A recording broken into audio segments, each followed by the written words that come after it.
xukuumadda Jamhuuriyadda Dimuqraadiga ee Kongo ayaa maanta sheegtay in 300 qof lagu xasuuqay toddobaadkan gobolkaasi Kiino ee bariga dalkaasi kuwaas oo ahaa dad shacab ah oo aan waxba galabsan.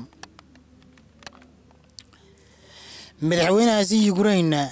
Master Vladimir Zelensky ayaa xalay ku dhawaaqay in ciidamada Ruushku duqeyn axmaqnimo ah ka geysteen caasimadda Kyiv iyo deegaanada ku dhow iyaga oo burburiyay xarumihii korontada inta badan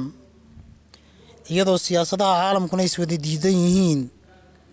maxkamad ku taala dalkaasi Argentina ayaa ku xukuntay madaxweyne ku-xigeenka dalkaasi Cristiano 6 sano oo xarig ah waxaana laga mamnuucay inay qabato wax xil ah oo rasmi ah kadib markii lagu helay dambiyo musuqmaasuq. haddaba wararkaas oo faahfaahsan halkan waxaa uga diyaara anigoo waxay Daruus Rooraay. haddaba aynu ku bilownee xukuumadda Jamhuuriyadda Dimuqraadiga ee Kongo ayaa maanta sheegtay in 300 qof lagu xasuuqay toddobaadkan gudihiisa gobolkaasi Kiino ee bariga dalkaasi ku yaala kuwaas oo ahaa dad shacab ah oo aan waxba galabsan. wasiirka warshadaha ee dalkaasi Master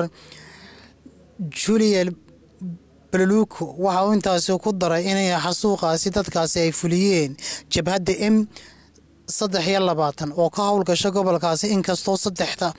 inkastoo madaxda M23 ay intaasi beeniyeen isla markaasina iska difaaceen iyagoo u cadeeyay inay gobolkaasi ka jiraan maleeshiyad kale oo hubaysan. geesta kalena wakiilo ka socda Mareykanka midowga Yurub ayaa xasuuqaasi cambaareeyay iyaga oo ka dalbaday ciidamada nabad ilaalinta ee ka socda qaramada midoobay iyo kuwa bariga Afrika inay sugaan ulaaliyaan amniga dadka shacabka ah isla markaasina baaritaan rasmi ah lagu sameeyo cidda ka dambeysay xasuuqaasi. madaxweynaha dalkaasi Ukraine Master Vladimir Zelensky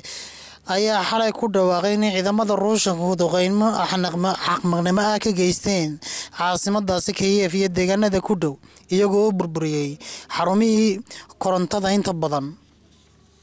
madaxweyne Zelensky waxa uu intaasi ku daray in Ruushku ka faa'iideysanayo waqtigan qabowga ah taas oo ay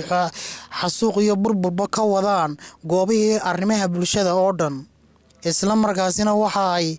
wadankaasi Ukraine ay kala badh waqtigan ku sugan yihiin koronto la'aan. Master Zelensky waxa maalin kasta hadal ugu jeediyaa shacbiga Ukraine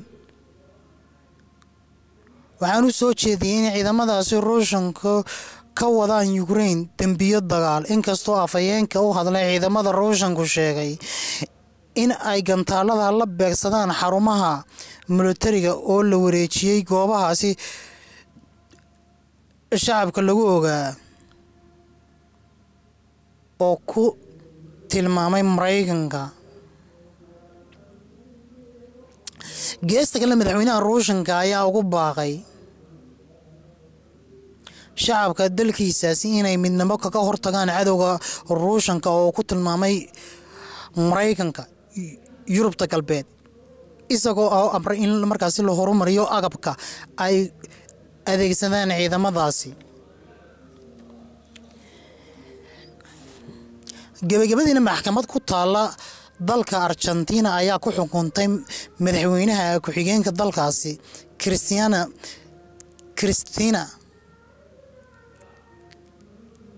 6 sano oo xarig ah waxaana lagu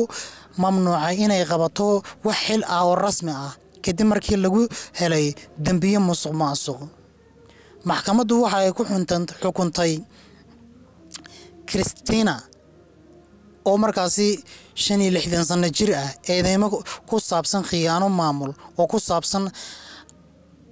asalka qandaraasyadaasi dadweynaha ee sharciga darrada ah oo muddadii ay haysay xilka madaxtinimada dalkaasi intii u dhaxaysay 2007 ilaa 2015.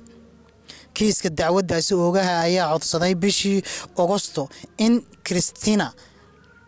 lagu xukumo 12 sano lagana ilaaliyo inay qabato wax xil ah oo rasmi ah. Cristina oo ah bidix dhexe oo xilka madaxtinimada haysay muddo 7 sano ah ayaa weli ah shakhsi lafdhabar u ah siyaasadda Argentina.